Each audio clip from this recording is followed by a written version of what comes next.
Hello my loves, welcome back to Zeke's Lunchbox. Greta and I are back. Today I'm going to chat about what the last 5 years of being a full-time artist are all about. Was I full-time? I'm kind of lying in that, but you know what? I've never had a real office job. If you're new here, I'm Zeke's Lunchbox. That's my art pseudonym. My real name's Julia. You can call me Julia or Zeke. I don't care. Now this is kind of a weird three-parter of like looking back at my art career or like my creative journey. The last two videos, fun because it's a lot of stuff that I haven't looked at for a long time. Whereas this video is kind of like lots of work that I have looked at, way too much. And I've got a lot of tales to regale. Things that I've learned over the last couple of years, things that I wish I knew 5 years ago before starting this. So if you're gonna do art full time, you want some real advice of what it's like to be an artist on the internet, what it's like to be a freelance artist, what it's like to be a creative, I have some things to tell you. This is me 5 years ago. I'm gonna tell you things that I wish I knew, and we're gonna look back at some old projects of mine as a kind of framing device of sorts. So let's do that. Let's get into the video. Alright, before we get into the video, I just want to let you know that I do have new stuff on my shop. I've got new purses, new prints, a couple of things have just been sitting in the studio for quite some time and they need homes. So go over to my shop and snap up some good stuff. Okay, let's get into it. Alright, I highly recommend you go back and watch my last video or the last two videos so you have some context of like what brought me to this spot. But you know, if not, whatever. 2013 I think is the last year that I went to university. I did a Bachelor of Design in Fashion and Textiles. Ooh, I have a whole other video to make about that because that was traumatizing. And that's what led me to this, because uni was such a frustrating time for me, and I know a lot of art students, design students, creative students in general feel the same way because they force you to do things that you don't want to make. And now I'm free, I can make stuff that I want to make, and it really shows, because it's like up until this point I haven't even been able to hone in my craft in any way. And I was like, it's either now or never. If I don't do this now, I'm literally never going to do it because I'm gonna get a full-time job, get caught up in the rat race. I will be sucked into that world. I knew that this was my breaking point, and every single year I have told myself from then, this is the last year I'm gonna do it. I am just gonna give it my all. I'm gonna be as positive as I can. Then we will reassess. Let's start from the beginning. 2013, I'm 23. Let's start off with this one little block here. And this was when I met my partner and we both encouraged each other to really experiment with our art as much as possible. This whole block here was kind of like a big reflection of like what I created that year, and I was really proud of this work here. Now, when I look at this work, it is the very best of what I could do then. I was really giving it my all. Things that have not changed, obviously my color palette, very saturated colors, the themes of female portraiture. I was very wrapped up in like the fashion and I guess ultimately the beauty industry, or that was really influencing me because of my fashion degree, and it was all very centered around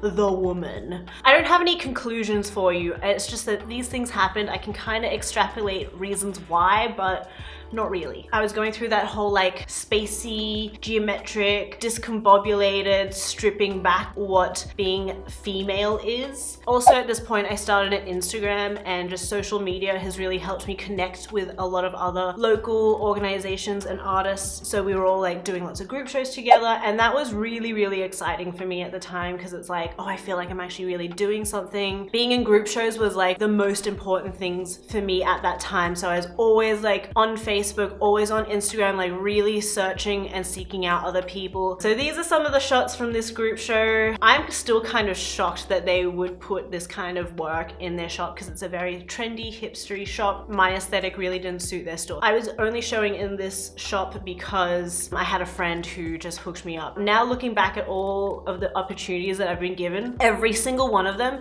has been through a network, a friend, a recommendation, but even that is very sparse. Like when people talk about networking, they really mean it. Like networking is so important, and don't go in the intention of being like, hey, let's network, and hey, I'm only going to talk to you because you're somebody of importance. importance, or like, oh, you're friends with that person who may get me this opportunity. People can see straight through that. Don't be a social climber. It's really tacky and it's lame. I have just been someone who's friendly, and I've made sure that I haven't said the wrong things to the wrong people. You want to be really, really careful with your words. And this isn't talking about critique. Critique is essential for all of us to grow. I'm not talking about critique. I'm talking about being mean for the sake of being mean, and I know a lot of people have done that. I've been on the sidelines of people who've put that out there and they don't get gigs because of it. That's for the people who are really on the bottom line. I'm not talking about the gatekeepers. The gatekeepers, that's a whole different story. I'm talking about if you are breaking in,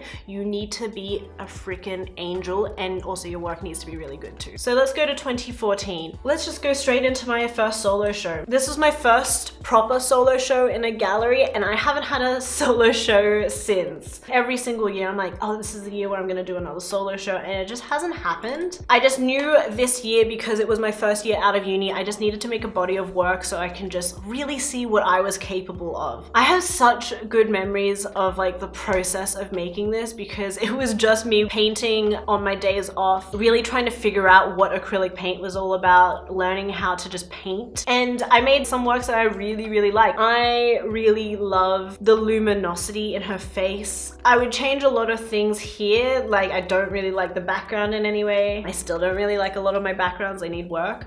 I watched a lot of films like Existence and The Fifth Element, and I was like, what's my version of that gonna look like? And it was really exciting, and I really love how the worlds that I built are like little squeaky toys or like little candy, and I feel like I'm still really obsessed with that aesthetic and that feeling. I don't know if I'm ever gonna let that go, because it really feels like I finally made a place where I really truly feel like my truest self. It's the place that I want to be in. I don't want to be in this world. I want to be here. The inner workings of my mind are hyper-colored, weird, chewy, gross slugs, squishy, wet carpet, gross but really fun and playful, and I really like those two things that are constantly battling each other. 2014 was the year I finally discovered that world. I'm still trying to discover more of it. It will most likely be something that I am discovering for the rest of my life, or until I'm really done with that phase. But for now, it's been my obsession for the last 5 years, and this was basically my magnum opus of this year. This painting here was the greatest painting that I have made ever at this point in time. I still think this painting holds up. I love this piece still to this day. I've been wanting to work on another solo show for so long. I've been dying to work on just like my body of work, nobody else's concepts or thoughts into it. Honestly, it hasn't been feasible for years. I made a real financial sacrifice to make this show happen, and I just haven't been brave enough to do it again, really, to be really, really blatant, but it is so, so worth it to work on your own body of work. This time in Zeke's lunchbox is well and truly over, and I don't know if I will be making like scary work ever again. I think it's really strong on a conceptual level, but I just don't know if I have the mental capacity to do it anymore. I don't know if I can like let that kind of poison into me anymore. And I'm still really, really proud of this piece, and I look back at 2014 as a really, really good year. Let's talk about 2015 and 2016, because those are years that are not so good. Okay, so 2015, we were like applying like crazy. I apply for group shows, art competitions, art festivals. I've applied for so many. I've stopped applying because I've gotten really deterred after a while. I know I really shouldn't, because I have had little wins here and there, so this being one of them. We applied to take part in Art Not a Part. Like, looking back, we weren't making good art. I don't know how we were given all these opportunities. Like, the fact that we were given this space is kind of crazy, because we're not making good work. I mean, like, I've got my blobby baby face melty girl, and Rel has had a show as well, so we did have that to prove that we were capable of making art. But we were given this whole container here, and it's a whole shipping container, we painted it with like a rainbow on the inside, and then it was kind of like a mini exhibit of both me and Rel's work. This was a pain in the butt to install, but still looks great. I'm really happy we've done it. We've learned so much from installing. I'm just having so many bad memories of installing all of this. We also applied to be in Critical Animals, which was a exhibition slash arts festival that was in an old jail in Newcastle, just above Sydney. I have really, really good memories of being in this one because we didn't have to install it. We just turned up with like a carload of artwork and we laid out like what needed to be where. They installed it for us, which was great. Again, I still can't believe we were allowed to be in this group show. Like, what is this about? I don't know. So those are like two big milestones, and I'm still like really proud that we got into these arts festivals. I felt kind of aimless for 2015 and 2016. Like, I was applying for all these things, I was in like some group shows, but it wasn't necessarily like the vision that I wanted in my work. Aimless is really the word that I would describe 2015 and 2016. I just really, really didn't know like what any of this was about. I was really unsure about where I was heading with my art, and I was trying so many different things. And for me at this stage, it was really important to be like included in group shows and like festivals and stuff. It just in the end wasn't making me happy with where I was heading. And ultimately they felt really pointless. It was great to show that work, but like you saw it, like what is that? I don't see the point in making work like that. I was really, really obsessed with getting some kind of approval from the gatekeepers, from like the higher ups in the industry who would like take me under their wing. And I feel like, what are they gonna give me in the end? I don't know. I had this like weird goal that something big or grand was going to happen. And I think that made me really, really unhappy. So these 2 years, I was just trying to figure out like what I wanted out of my career. And that's why the work kind of looks a little bit aimless and unsure of itself. You don't have to have like concise ideas. You really honestly only learn by doing. I was like going and trying to test out all of this sort of stuff because I needed to figure out if any of it was worth it, and now I know. Like, if I didn't do any of these things, if I didn't apply for this wall, if I didn't do this arts festival, I wouldn't know that that isn't for me anymore, you know? If I looked back at this work and would say, oh my gosh, I was making such good work back then, now what am I doing? That would be awful. I'm so glad I can look back at this work and know and be confident that I'm doing better. And I only know I can do better is because I worked hard and I tried it all out and I said yes to so much. If you really want to break into the industry, you've got to, one, got to know that you're not going to see your friends or family all that much, and you have to be alone to make good work. 2, say yes to a lot of things. Especially when you're first starting out, you need to just be